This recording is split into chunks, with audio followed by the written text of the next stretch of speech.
Oh, hi there. Didn't see you come in. Just finishing some light reading. You must be here to listen to Dan Larson spin his yarn on another case study. Let's take a look. Case study number 2, 19-year-old female volleyball player complaining of right shoulder pain due to landing on her arm during morning volleyball practice on the 20th of August.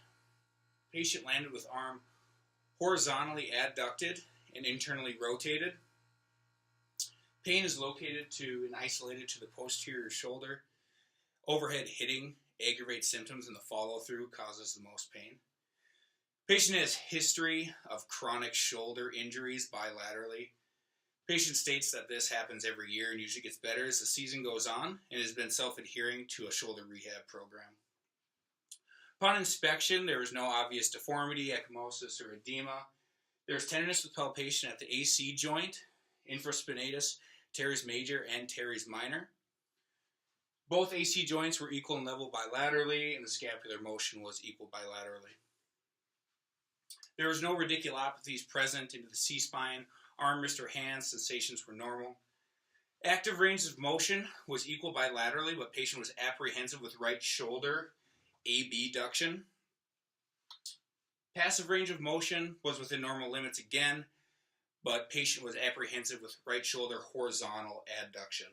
Resisted range of motion was weaker in all directions compared to the uninvolved side, with internal rotation causing the most pain. Special testing, posterior jerk was positive, same with glide for instability in all directions. All other shoulder tests were negative. We suspect a right shoulder posterior subluxation event due to chronic instability with an acute mechanism. So the plan moving forward is just to manage pain symptoms, treat with ice and compression.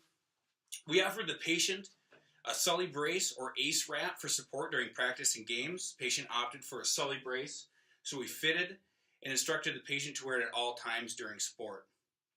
The patient can take aspirin and ice and compress as needed for pain and is self-limited to pain-free activity during games and practice. We also advise the patient to sign up for rehab in the athletic training room, but has been non-compliant to this point in time. The patient had no further questions and understood the eval and treatment process. Well, that's quite a tale, Mr. Larson. Job well done. Well done.